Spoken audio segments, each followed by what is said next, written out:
क्या आप जानते हैं कि संविधान हर क्रिश्चियन को क्या-क्या अधिकार देता है? आज हम जानेंगे वो नियम जो आपके लिए बेहद जरूरी हैं। पहला अधिकार जो हर क्रिश्चियन को मिलता है वो है धर्म की स्वतंत्रता। यह अधिकार हमें अपने विश्वास को खुलकर जीने और साझा करने की अनुमति देता है। इसके अलावा हर क्रिश्चियन को अपने धार्मिक स्थलों को स्थापित और संचालित करने का अधिकार भी है, जो हमारे सामुदायिक जीवन का अभिन्न हिस्सा है। इससे यह सुनिश्चित होता है कि हम न केवल अपने अधिकारों की रक्षा कर सकें, बल्कि दूसरों को भी समानता और न्याय दिलाने के लिए प्रेरित कर सकें। साथ ही अगर किसी को लग रहा है कि उनके अधिकारों का उल्लंघन हो रहा है, तो वे अदालत में शिकायत दर्ज कर सकते हैं, जो हमारे लिए एक सुरक्षित रास्ता है। यह प्रक्रिया हमें न केवल अपनी आवाज उठाने का अवसर देती है, बल्कि यह भी दिखाती है कि हम एकजुट होकर अपने अधिकारों की रक्षा कर सकते हैं। इस सहयोग से हम धार्मिक सहिष्णुता को बढ़ावा देते हैं और यह सुनिश्चित करते हैं कि हर किसी को उनकी मान्यताओं के अनुसार जीने का हक मिले।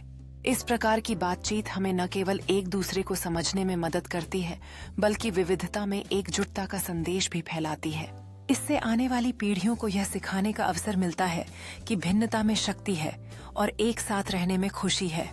यह उत्सव न केवल उस विविधता का जश्न मनाता है, बल्कि सभी को एक साथ लाने के लिए एक मंच प्रदान करता है। यह समझौता दिखाता है कि एकजुट होकर हम सभी की धार्मिक स्वतंत्रता का सम्मान कर सकते हैं और शांति की स्थापना कर सकते हैं। इस तरह के आंदोलनों से यह सुनिश्चित होता है कि हम सब अपनी आवाज उठाएं और धार्मिक स्वतंत्रता के लिए खड़े हों। इस तरह की पहलों से समाज में आपसी समझ और सहयोग को बढ़ावा मिलता है, सभी को एक साथ लाने का प्रयास होता है।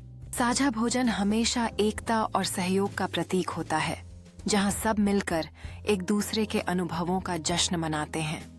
यह दृश्य दिखाता है कि जब हम एक दूसरे का सम्मान करते हैं, तो कैसे हमारी पीढ़ियां एक साथ मिलकर एक सुंदर भविष्य का निर्माण कर सकती हैं। इस तरह की कार्यशालाएं न केवल हमारे ज्ञान को बढ़ाती हैं, बल्कि हमें एक दूसरे के प्रति समझ और सहिष्णुता विकसित करने का मौका भी प्रदान करती हैं। यह उत्सव हमारे जीवन में एकता का महत्व दर्शाता है, जहां हर कोई अपने रंग और संस्कृति का जश्न मनाता है।